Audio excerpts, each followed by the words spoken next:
श्री केदारनाथ धाम हिंदू धर्म की पवित्र तीर्थ नगरी हिमालय की गोद में मंदाकिनी और सरस्वती के संगम पर स्थित है। वर्ष 2013 में आई भयावह आपदा से इस तीर्थ नगरी को भारी तबाही का सामना करना पड़ा।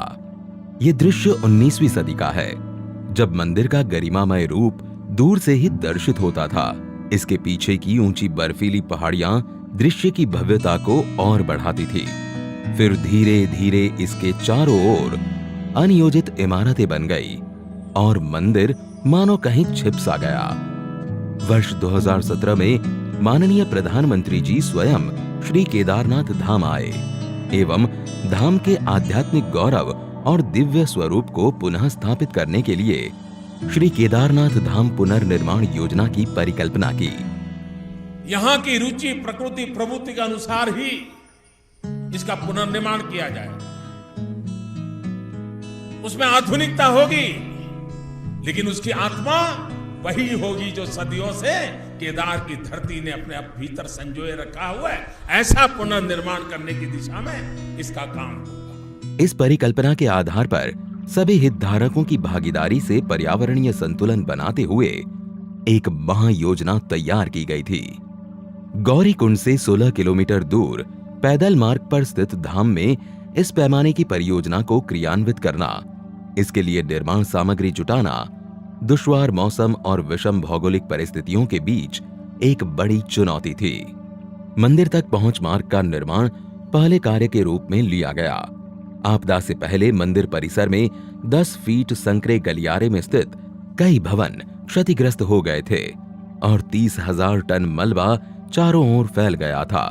इस मलबे को 840 फीट सीढ़ीदार मंदिर गलियारे के रूप में विकसित किया गया। इसका निर्माण क्षेत्रीय कारीगरों द्वारा 20,000 स्थानीय उपलब्ध पत्थरों का उपयोग करके किया गया।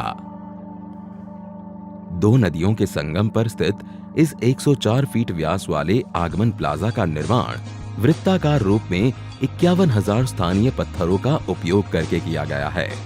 वहीं मंदिर प्लाजा का निर्माण 4,340 वर्ग मीटर क्षेत्र में 15,200 स्थानीय पत्थरों से किया गया है।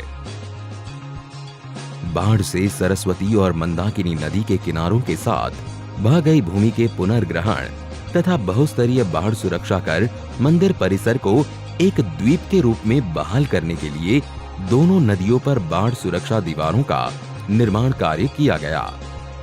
आपदा से क्षतिग्रस्त हो गए तीर्थ पुरोहितों के आवासों के पुनर्निर्माण का कार्य चौथे कार्य के रूप में लिया गया।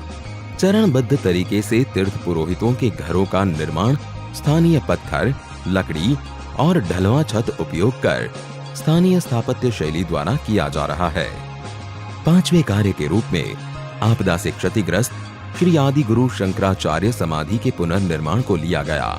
ऐसा भव्य दिव्य आदि शंकर का वो स्थान बने, उनका समाधि स्थल बने, और वो भी ऐसे बने कि आदि शंकर का स्थान केदार से थोड़ा सा भी अलग हुआ ऐसा अनुभव न करे। समाधि तक पहुंचने के लिए ये भूमिगत रचना, जिसमें स्मारकीय दीवारों के बीच चलकर जाना तीर्थयात्रियों को एक अनूठी यात्रा का अनुभव प्रदान करता है। मूर्ति के दर्शन कर चिंतन पथ पर चलते हुए ये यात्रा पर्वतों और विहंगम दृश्यों के दर्शन के साथ समाप्त होती है। इन 5 कार्यों का लोकार्पण आज किया जा रहा है।